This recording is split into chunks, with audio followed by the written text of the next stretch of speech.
Welcome all of you. एक session हमने बनाया था इस पे कि रीडिंग कॉम्प्रिहेंशन को स्ट्रेटजी क्या होगी, क्या होता है रीडिंग कॉम्प्रिहेंशन। मैंने बताया था रीडिंग कॉम्प्रिहेंशन बेस्ड होता है आपकी रीडिंग एबिलिटी पे। और अगर फ्रैंकली मैं बताऊं तो भाई कोई स्ट्रैटेजी कोई ट्रिक की जरूरत नहीं होती है अगर आप सच में रीडिंग में अच्छे हैं। And if you read newspaper every day और if you continue reading newspaper for at least 6 months और if you read this for 1 year, your 50 to 60% questions of reading comprehension could be solved at sitting and watching the particular questions. And ये आसान हो जाएगा बहुत. It's very easy for all of you to solve reading comprehension and the passages or any particular passage related questions आप आराम से solve कर सकते हैं only if you have reading ability and if you improve your English. Improvement का मतलब सिर्फ ये नहीं होता कि you speak English well, right. Doesn't matter if you are a good speaker, because speaking तो कोई भी कर सकता है, ठीक है. तो speaking does not matter here, but आपके नॉलेज बहुत मैटर करते हैं. इसलिए रीडिंग कॉम्प्रिहेंशन को सुधारने का बहुत सारा तरीका है. लेकिन मैंने बताया था रीड करो और जितना ज़्यादा रीड करोगे उतना फ़ायदा. आज का जो सेशन है उसमें हम डिस्कस करेंगे भाई टोन कौन कौन से होते हैं पैसेज के. और जो टोन, अगर आपको टोन के मीनिंग पता होगी ना, अगर आपको पता होगा this particular tone is there, इसका ये मतलब होता है, कॉम्प्रिहेंशन ऐसा लिखा होगा तो ये टोन हो जाएगा, तो आप उस क्वेश्चन को आराम से टैकल कर पाएंगे. बिकॉज लिखा होता है क्वेश्चन में what is the tone of the passage and students get confused कि भाई क्या लिखूँ इसका आंसर. ठीक है, don't worry, I am here to help you out. मैं बताता हूँ भाई क्या करना है. आपको सारे वर्ड एक्सप्लेन करता चलता हूँ मैं कि ये वर्ड आपका ये है. मीनिंग अगर आपको पता होगा ना भाई, मेरे हिसाब से मीनिंग अगर पता होगी कि ये जो वर्ड है इसका ये मतलब होता है, तो कॉम्प्रिहेंशन का जो टोन बेस्ड क्वेश्चन होगा that's easy for you to tackle out. ठीक है, let's do it. Tone of the passage लिखा हमने. A tone, the tone refers the emotion expressed by the author towards the topic. Obviously देखो ऐसा है कि tone, जैसे कोई बोलना भाई टोन क्या था इसका, अगर आदमी कोई बोलता है आपसे गुस्सा मेरे भाग ऐसे, तो एक टोन है आपका, उस आदमी का जो टोन है आपके प्रति क्या था, अनप्लेजेंट था, अच्छा नहीं था. लेकिन अगर बोलता है बैठिए आइए बैठिए, तो आपका जो उसका जो प्लेजेंट जो टोन था वो प्लेजेंट था और अच्छा लगा आपको. तो भाई टोन रेफर करता है किसी भी पर्टिकुलर पर्सन का इमोशन और किसी ऑथर का इमोशन उस पर्टिकुलर टॉपिक से रिलेटेड. ठीक है, this video is going to be very short. ठीक है, focus and remember all the tones, याद रखना है, and solve the number of questions you can. बहुत सारे क्वेश्चन सॉल्व करने हैं. क्वेश्चन सॉल्व करोगे भाई आपके लिए वो आसान होती चली जाएगी बातें. तो मैं क्या चाहता हूँ, you solve one question at least a day, specially passages, and improve yourself. ठीक है, let's do it. List of tones हमने लिखे हैं यहाँ पे. पहला जो टोन हमने लिखा हुआ है लॉडेटरी. भाई लॉर्ड का मतलब होता है किसी का प्रशंसा करना. अगर चैप्टर आपका जो पैराग्राफ है, पैसेज है, किसी की बड़ाई कर रहा है, अप्रिशिएट कर रहा है, तो आपका जो सेक्शन है वो लॉडेटरी है और वहाँ पे प्रेज आपको मिलेगा जो ऑथर के द्वारा किया गया. ठीक है, अगर वो बताया है कि ये जो कंपनी है इतने दिनों में बहुत अच्छा काम करती रही है, अपने एम्प्लॉयज़ के लिए बहुत अच्छा काम की है, लोगों के लिए काम की है, कस्टमर्स के लिए काम की है, कंज्यूमर्स के लिए काम कर रही है, एंड इसका जो सोशल कॉर्पोरेट रिस्पॉन्सिबिलिटी है वो भी अच्छा है, तो इसका मतलब ये हुआ कि कंपनी की बड़ाई की जा रही है. And the tone of the passage is laudatory. Alright, मैं इस पर वीडियो बनाऊंगा जिसमें आपको बताऊंगा पैसेजेस पढ़ने के बाद आपको बताना होगा कि टोन क्या होगा. ठीक है, डोंट वरी, बस फिलहाल समझते हैं कि कौन कौन से टोन होते हैं. ठीक है, तो जो नेक्स्ट टोन हमारे पास है वो है अपैथेटिक. अपैथेटिक का मतलब क्या होता है, मैंने बताया था भाई वर्ड में डिस्कस किया हूँ मैं कि अपैथेटिक मतलब इसके पास फीलिंग नाम की चीज़ नहीं हो. अपैथेटिक होना मतलब फील अच्छा ना हो. पैथी मतलब क्या होता है भाई, पैथी मतलब होता है फील, और जिसके पास अपैथी है मतलब उसके पास कोई फीलिंग नाम की चीज़ नहीं है. अगर ऐसा है तो आदमी इंटरेस्टेड नहीं होता आपके बातों में. अगर आपकी कोई प्रॉब्लम है आप उसको बताते हैं एंड ही इज़ अपैथेटिक मतलब ही अनकंसर्न्ड है. अनकंसर्न्ड है मतलब इमोशनलेस है, उसको कोई फर्क नहीं पड़ता what's happening with you, either wrong और राइट. ठीक है, तो अपैथेटिक नेचर का अगर डिस्कशन लिखा हुआ है मतलब नॉट इंटरेस्टेड है और इमोशनलेस है. ठीक है, वो ऑथर का जो टोन है उसमें पता नहीं चल रहा है कि वो इंटरेस्टेड है, सॉरी वो डिस्कस एक्सप्लेन कर रहा है कि मुझे कोई फ़र्क नहीं पड़ता व्हाट्स हैपनिंग अराउंड. और ये जो टोन है ना पूरा का पैसेज जो है बेस्ड है, जैसे अगर कोई गवर्नमेंट के बारे में लिखा है कि गवर्नमेंट एक काम करवा नहीं रही. कोरोना वायरस का एग्जांपल ले लो. कोरोना वायरस में बहुत सारी चीज़ें आ रही है. प्राइवेट हॉस्पिटल्स जो हैं वो ठग रहे हैं लोगों को, जहाँ पे कोरोना का इलाज उलाज चल रहा है, तो वहाँ पे लूटा जा रहा है. 10 से 15 लाख रुपया मिनिमम खर्च आ रहे हैं एक पेशेंट का. ठीक है, कोरोना इलाज कराने के लिए. तो दिस पर्टिकुलर चीज़ अगर वहाँ पे लिखा हुआ है तो भाई ये जो टोन है, अगर गवर्नमेंट कोई फ़र्क नहीं पड़ता गवर्नमेंट को, government is not taking care of it, then that particular passage is emotionless और नॉट इंटरेस्टेड, उसको हम बोलते हैं एपैथेटिक नेचर का पैसेज होना। ठीक है, नेक्स्ट है इमोशनल। अगर यही करुणा लिखा होता, अगर वही ऑथर बोल दिया होता नहीं ये बहुत दुख की बात है, बहुत ही गलत हो रहा है, ये ऐसा नहीं होना चाहिए था, तो ये दिस पर्टिकुलर इज इमोशनल और फीलिंग ऑफ लव, हेट और फियर। सो अगर फीलिंग ऑफ लव होगा, हेट होगा, फियर होगा, तो you right the emotional. Passage का टोन हो जाएगा आपका इमोशनल। उससे से एग्रेसिव, एग्रेसिव टोन फोर्सफुल और एंग्री टोन होता है।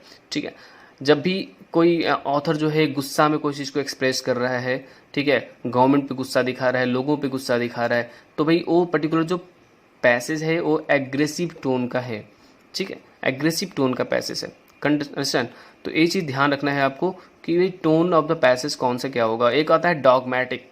डॉगमैटिक टोन क्या होता है? Expressing opinion in arrogant manner. अगर आप एरोगेंट मैनर में, वो जो पैसेज है एरोगेंट मैनर में, बेवकूफ़ के जैसा, फिर पूरी तरह से एरोगेंट तरीके से अगर ओपिनियन को एक्सप्रेस किया गया है तो डॉगमैटिक है ना। डॉगमैटिक सिचुएशन है। डॉगमैटिक क्या हो गया? उसका ओपिनियन हुआ, मतलब डॉगमैटिक होगा टोन ऑफ द पैसेज। उस तरह सरकास्टिक समझते हैं। सरकास्टिक क्या होता है भाई? सरकास्टिक का मतलब होता है टॉन्ट करना, मतलब किसी पे कमेंट करना, है ना। कुछ लोगों को आपने देखा होगा, आप उससे कुछ पूछते हैं तो ऐसा मुस्कुराता है कि आपको लगता है कि उसने मुझ पर कमेंट किया, मुस्कुराते हुए, मतलब उससे कोई फर्क नहीं पड़ा आपसे। तो भाई सरकास्टिक मतलब होता है किसी पे कमेंट करना, हार्श कमेंट करना। ठीक है, अगर ऐसा होगा तो सरकास्टिक टोन है।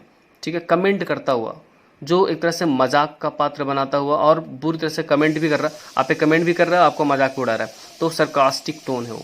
सरकास्टिक टोन, कमेंट भी कर रहा है, ऑथर लिख रहा है कि ऐसा हो रहा है, कमेंटिंग भी है और उसमें आपके बुराइयों को भी मेंशन कर रहा है, then this is sarcastic. Sarcastic मतलब आपको क्या कर रहा है? टॉन्ट कर रहा है और हार्श चीज़ों को मतलब हार्श चीज़ों को इम्प्लीमेंट कर रहा है और एक्सप्रेस कर रहा है। नेक्स्ट जो वर्ड है वो है एथिकल। भाई एथिकल क्या होता है? भाई ये वर्ड एथिक्स से मिला है ना। तो एथिकल जब होगा तो डील करेगा प्रिंसिपल से, एथिक्स से और मोरालिटी से।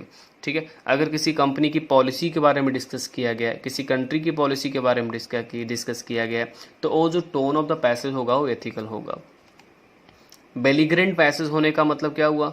बेलिग्रेंट जब भी होगा तो इसमें बहुत ही एग्रेसिव चीज़ों का यूज किया गया होगा, हॉस्टाइल होगा टोन में, मतलब इनमें दुश्मनी टाइप की फीलिंग आएगी। भाई बेलिग्रेंट का मतलब होता है क्रांतिकारी और ऐसा आदमी जो बहुत ही एग्रेसिव होता है, लड़ाई झगड़ा करने के लिए तैयार होता है। तो if you find the tone of the passage being very aggressive and hostile in tone, मतलब बहुत ज़्यादा दुश्मन के जैसा लिखना एक्सप्रेस किया गया है, तो this particular topic is called be belligerent. तो बेलिजरेंट होने का मतलब एग्रेसिव और हॉस्टाइल होना। ठीक है, हॉस्टाइल और एग्रेसिव होना इज बेलिजरेंट। ऑलराइट, चलो नेक्स्ट जो वर्ड हमारे पास लिखा है वो है ह्यूमरस। ह्यूमरस का मतलब होता है फनी। भाई देखो, कुछ भी मजाक में अगर कोई चीज़ लिखा हुआ तो ह्यूमरस है, फनी है ना। नॉस्टैल्जिक, नॉस्टैल्जिक सिचुएशन अगर है, the tone of the passage अगर नॉस्टैल्जिक है, इसका मतलब सेंटिमेंटल है अबाउट द पास्ट। पास्ट में जो हुआ है उसको एक्सप्रेस कर रहा है और बोल रहा है बहुत ही बुरा हुआ है, नहीं होना चाहिए था। तो if something is expressing such thing, such expression अगर किसी पैसेजेस में आता है तो that particular passage is known to be, the tone of the passage known to be nostalgic. Correct. देखो यार, ये मैं क्यों बता रहा हूँ ना, इससे अगर आपको ये पता होगा ना कि कौन से पैसेज का मतलब क्या होता है ना, you can easily identify the tone of the passage. Later में वीडियोस बनाऊंगा, छोटे स्मॉल वीडियोस, स्मॉल पैसेजेस होंगे, you guys will have to identify the tone of the passage. ठीक है, एंड कुछ क्वेश्चंस भी आपको मैं दूंगा जिसमें आपको बताना होगा कि इसमें टोन ऑफ द पैसेज क्या होगा। ठीक है, meanwhile we understand what sort of tones are there and how to deal with these tones, how to understand those tones। ठीक है, apologetic। अगर apologetic का मतलब क्या होता है? भाई apology करना मतलब क्षमा मांगना, तो apologetic टोन होना मतलब expressing regret, दुख को जताना, पश्चाताप करना, बोला नहीं ये गलती हुई, मेरे से नहीं होना चाहिए था। और एक गवर्नमेंट ने कोई भी एक एक्सप्रेशन किया, जैसे अभी दिल्ली के गवर्नमेंट ने बोला क्या कि यहाँ पे जो दिल्ली में जितने भी हॉस्पिटल्स हैं, वो हॉस्पिटल्स, प्राइवेट हॉस्पिटल जितने भी हैं, उस सारे हॉस्पिटल में, स्पेशली दिल्ली के हॉस्पिटल्स में सिर्फ दिल्ली वालों का ही इलाज हो सकता है, बाहर वाले बाहर जाएं, जहाँ जाना है जाएं, आई डोंट केयर। तो ये जो टोन था ये बहुत ही ज़्यादा क्या था? ख़राब था। ठीक है, अब ये जो अनप्लेजेंट टोन है, हार्श टोन है, अब इसके बाद कुछ दिन बाद उसका एपोलोजेटिक टोन आया। क्या टोन आया भाई? कि नहीं ठीक है, इट्स ओके, अब इलाज करा सकते हैं भाई। तो ये अपोलोजेटिक है, मतलब एक्सप्रेस किया रिग्रेट कि मैंने जो बोला वो गलत था। तो जो मैं बोला वो गलत था, ऐसा एक्सप्रेस किया जाए तो अपोलोजेटिक है। और इसमें किसी चीज़ का पश्चाताप, मतलब कोई आदमी अपनी गलतियों को स्वीकार करता हुआ दिखेगा। बायस टोन होने का मतलब है जो ऑथर है पूरी तरह से बायस्ड है किसी पर्टिकुलर टॉपिक को लेकर के, मतलब किसी एक पक्ष में एकदम बोल रहा है, उसको फेवर कर रहा है। Favouring one for personal reason के लिए किसी चीज़ को फेवर करना ही bias tone of the passage. Next है एसर्बिक टोन। एसर्बिक का मतलब क्या होता है? एसर्बिक होना मतलब बिटर होना, बहुत ही खराब होना। अगर आप एसर्बिक बिहेवियर करते हैं, आपके टोन में एसर्बिक है, इसका मतलब आप अनप्लेजेंट तरीके से बोलते हैं। तो एसर्बिक होना मतलब बिटर इन टोन, बहुत ही कड़वे तरीके से बोलना। जैसे अभी मैं बताया कि उसने गवर्नमेंट ने क्या बोला, एसर्बिक टोन था वो कि यहाँ कोई इलाज नहीं कराएगा, जिसको जो जहाँ जिस स्टेट से बिलोंग करता है वो जाकर वहाँ इलाज कराएगा। This tone is not specially political tone, ये सही नहीं है और ये सर्विक टोन माना जाएगा क्योंकि बिटर है टोन और लोगों को पसंद नहीं आया। इन्फॉर्मेटिव अगर होगा तो this will give you the information about a company, about some idea, about some concept and many more things. तो जब इन्फॉर्मेशन दिया जाएगा तो दिस इज वेरी सिंपल, इसमें कोई आपका बायसनेस नहीं होगी, अपोलोजेटिक कुछ केसेस नहीं होंगे और ना ही ये पास्ट के बारे में डिस्कस यहाँ पे करेगा। सिंपल सी चीज़ होगी इसमें, आपका क्या करेगा, पास्ट की बात अगर करेगा तो सेंटिमेंटल नहीं होगा और इन्फॉर्मेटिव होगा। This will discuss some information, आपको ये कुछ ना कुछ इन्फॉर्मेशन आपको ये कुछ देगा, ठीक है।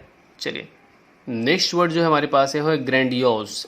ऐसा तब होगा जब मोर इलेबोरेटेड और कॉम्प्लिकेटेड देन नेसेसरी।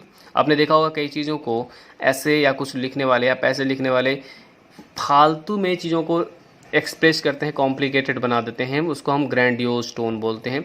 तो ग्रैंडियोज का मतलब क्या हो जाएगा, मोर इलेबोरेटेड, बहुत ज़्यादा इलेबोरेट कर दिया गया, और कॉम्प्लिकेट कर दिया गया, जितना ज़्यादा जरूरत नहीं थी उससे ज़्यादा कॉम्प्लिकेटेड बनाया गया टोन को, उस पर्टिकुलर पैसेज को। तो ऐसे पैसेज को हम बोलते हैं, उनके टोन को बोलेंगे ग्रैंडियोज।